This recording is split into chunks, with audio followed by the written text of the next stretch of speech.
Bienvenue à toutes et tous pour notre discussion du jour. On va plonger dans les phrases qu'on utilise tous, plus ou moins, quand on achète quelque chose en français.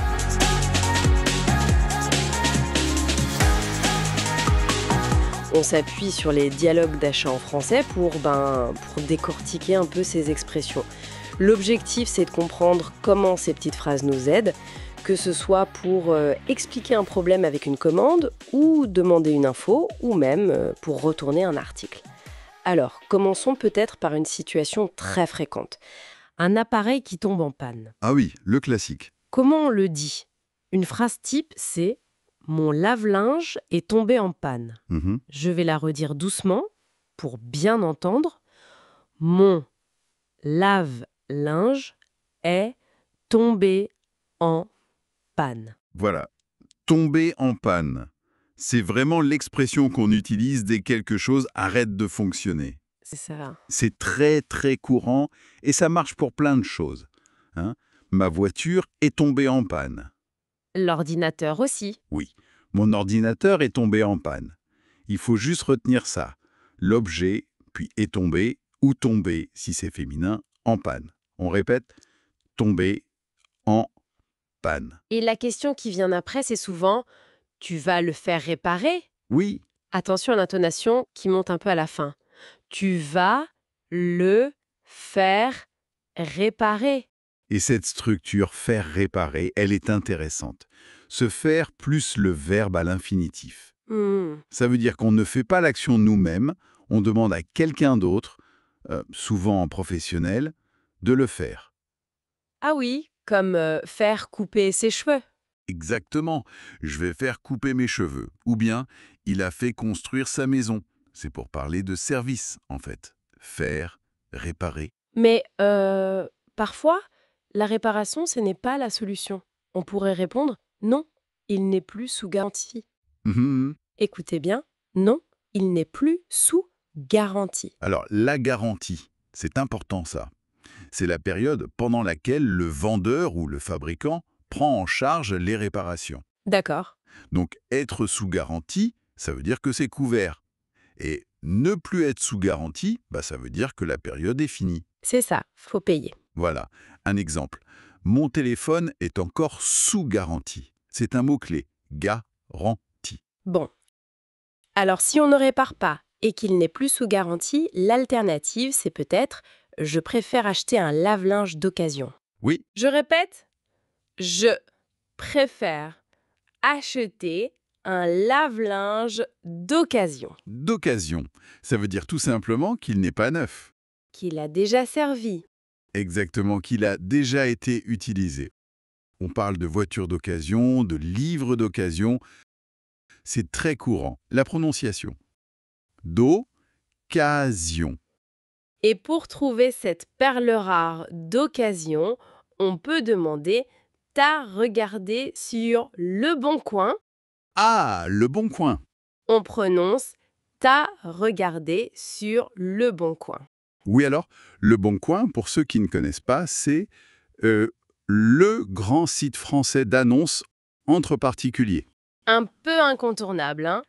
Oui, vraiment. Bon, c'est spécifique à la France, mais l'idée de chercher sur une plateforme en ligne, ça, c'est universel. On peut dire « j'ai mis mon vélo en vente sur Le Bon Coin ». Et si la recherche est fructueuse, on est content de dire « Oui, j'ai trouvé un lave-linge pas cher et en très bon état ». Super, Je redis ces mots importants. oui. J'ai trouvé un lave-linge pas cher et en très bon état. Là, il y a deux expressions très utiles. Pas cher, bon, ça veut dire économique, l'opposé de cher. Bon marché. Voilà. Et en très bon état, ça indique que même si c'est d'occasion, l'objet est encore de bonne qualité, bien conservé. Répétons, pas cher, en très bon état. Ok, changeons un peu de situation. On veut des infos sur un produit vu dans une annonce. Comment on fait pour appeler poliment ? Mhm. On peut dire « J'ai vu votre annonce pour la vente d'un réfrigérateur et je voudrais vous poser quelques questions. C'est une bonne entrée en matière. C'est direct, poli. Une annonce, c'est donc la publication pour vendre quelque chose.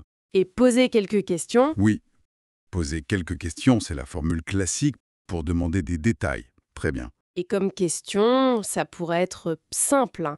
De quelle couleur est le frigo? Quelles sont ses dimensions? Voilà. On note le mot frigo. Ah oui, c'est plus court. C'est le terme familier pour réfrigérateur. Très très utilisé à l'oral. Et ces questions, elles sont pratiques pour avoir les détails concrets, hein. Savoir si ça correspond à ce qu'on cherche. Le service client. Ah, le fameux service client. Oui, il faut être clair là aussi. On pourrait appeler et dire « Je vous appelle parce que j'ai acheté un téléphone portable sur votre site, mais il est en panne. Et hop, on retrouve notre expression « en panne ». Exactement. Cette structure, je vous appelle parce que, suivi du problème, c'est parfait. C'est direct, ça explique tout de suite pourquoi on appelle le service après-vente ou le support. Appeler le service client.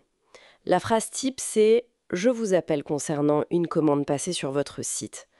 C'est simple, poli, et hop, on sait tout de suite pourquoi on appelle. Un achat en ligne. La clarté, c'est essentiel dès le départ, non? Oui, tout à fait. Ça pose le cadre direct. Et si c'est par écrit, ben c'est pareil. Je vous écris car ma commande n'est pas arrivée. C'est direct. Et la réponse quasi automatique derrière, c'est « Pourriez-vous me donner la référence de la commande ?» Ah oui, la fameuse référence. Exactement, la référence de la commande. C'est, comment dire, le numéro magique qui permet au vendeur de retrouver la transaction. Sans ça, c'est compliqué.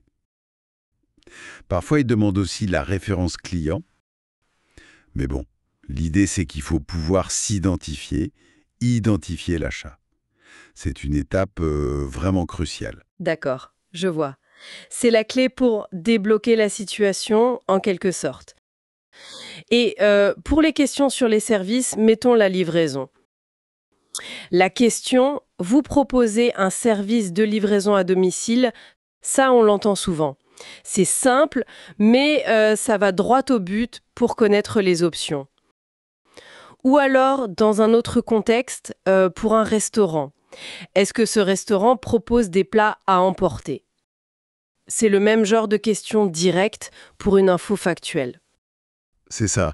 Et cette approche directe, on la retrouve aussi pour le retour d'un article.